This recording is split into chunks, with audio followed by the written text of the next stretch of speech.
But let's listen to Marianne Williamson. This is a short clip. It's only 12 seconds. And listen to what she says to or about Cornel West supporters. I hope that a lot of those people, even who plan to, if they're thinking they're going to vote for Cornel in the general, will vote for me in the primary. Because except on the issue of Ukraine, I think he and I are very aligned on things. Why will you even a lot of say people, that? Even my reaction when I first saw this clip was, why would you even say that? Now, the answer is because you know this shit is on her mind, man. Let's play the clip one more time because it's only 12 seconds. Why would she even say this? And Rome, sorry, here we go. I won't get Rome into it. You good. I hope that a lot of those people, even who plan to, if they're thinking they're going to vote for Cornel in the general, will vote for me in the primary. Because except on the issue of Ukraine, I think he and I are very aligned on except on the issue of Ukraine. That World War III isn't a big, we can all hold hands, pistols and shit. And except for the biggest issue out there where we agree on everything else. Like this is why the Republican Party is doing so bad right now with their own people. Like people don't want war. You can't say, accept. And not only that, Palestine. Have we forgot? Like you always forget about the children in Palestine? Yes. That's a fucking major thing. And she sucks when it comes to foreign policy. It's like it's not in her fucking mind to even think about it, man. It's a second thought. And when somebody bring up the children of Palestine or, whatever conflict we in at the moment, she's like, oh, yeah, well, whatever. I have a question for you guys.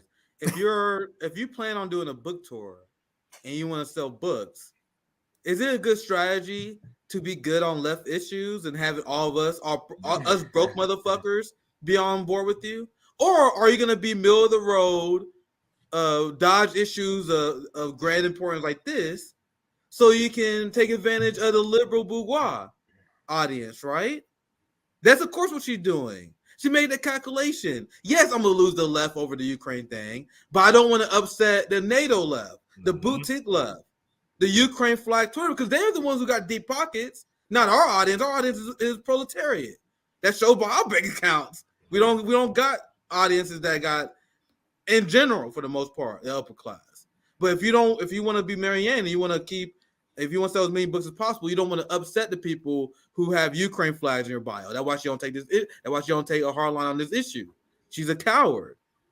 And the reason why I bring up why does she even say that, because it don't even make sense based on the appeal you were trying to make. You're trying to make an appeal to Dr. Cornel West voters that they should support you, correct?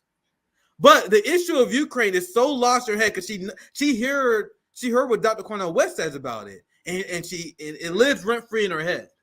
She can't even forget that giant difference, so she brings it up unprompted because she knows it's a giant issue for her campaign. So this is her job, the role of the professional managerial class, to tell us that these differences are not a big deal. You advocating for war, and that's why I'm saying this tweet. I'm still in my tweet in a nutshell here. You escalating World War III is not a big deal. You being responsible for funding a crisis that led to a grain shortage and famine in Africa is not a big deal. You having something that, like Lula still remember the person that the Marianne Williamson left was so happy that he won. They were tweeting, I'm a Lula leftist. Lula speaks passionately about this issue. On how we got to have peace in Ukraine. And you think that's a small difference between you and Lula? No, it's not. And I mentioned this in one of my hotspot TikTok videos. I am not going to allow the professional managerial class to gaslight me into thinking foreign policy is not a big deal. And that's what they're trying to do. Yeah, we a little imperialist. Yes, our policies lead to the boom of the military industrial complex, but I support Medicare fraud, don't you know? Come on, man. Right. Be easy on me. And I'm like, what do she actually support? Like what in between the two? Because she's for good things and against bad things, Rome.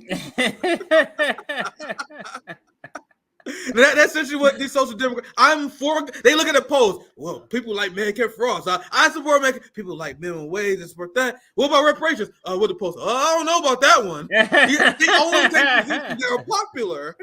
Which is ironic. Sorry, Ron, I didn't mean to cut you off. No, But which is ironic because a lot of people say they look up to Bernie Sanders. No matter how you feel about Bernie Sanders, he's the one who took unpopular positions and made them popular. They say we love Bernie Sanders because he did that. They're not even following in the spirit of Bernie Sanders. Because unlike Bernie, they're like, we only gonna take positions based on what's popular in polling first.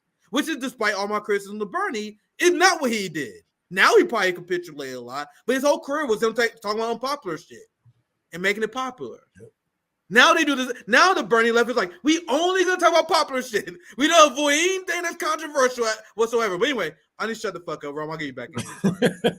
No, it's cool. But you're right, man. They basically take that Twitter culture and bring it into politics. How would your life be if with $15 an hour bullshit like this? Yeah.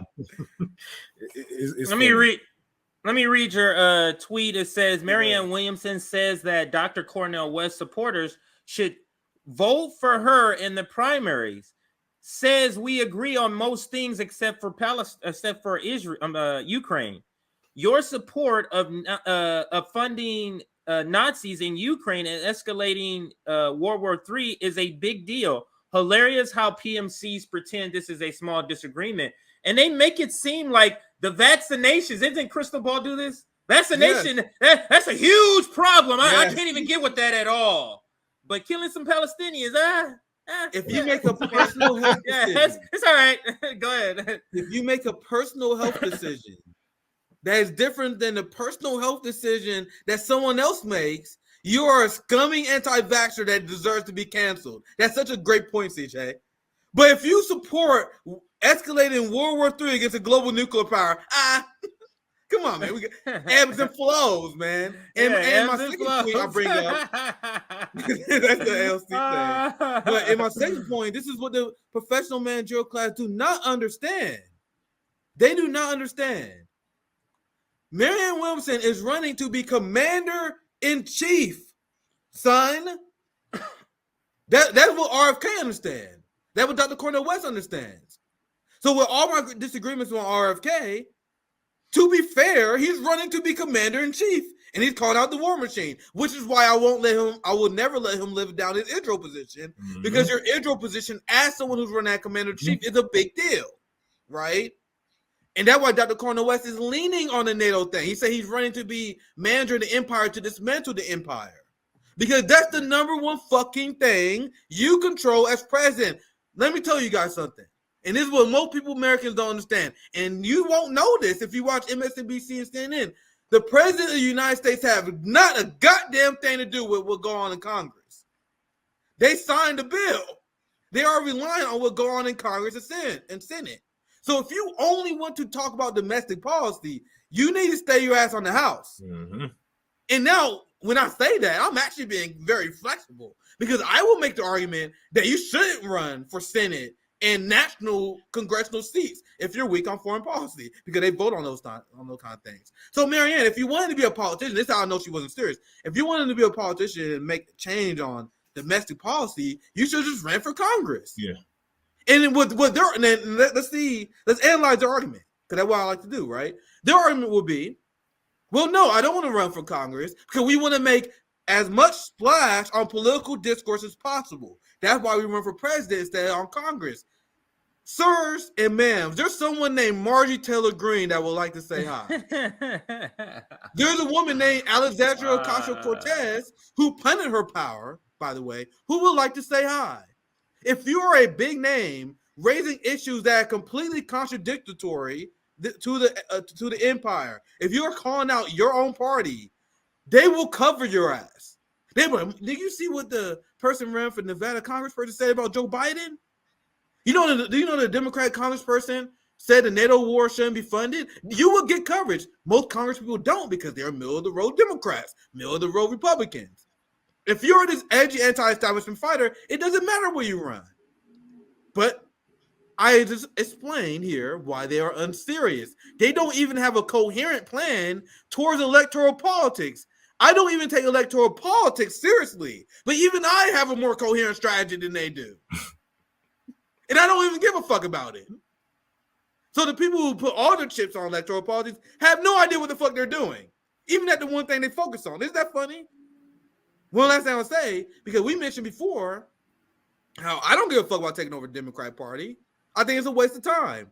But if you agree with taking over the Democratic Party, you should be more upset at Bernie and AOC than we are, because they ruined your strategy, not us. Y'all, they mad at us.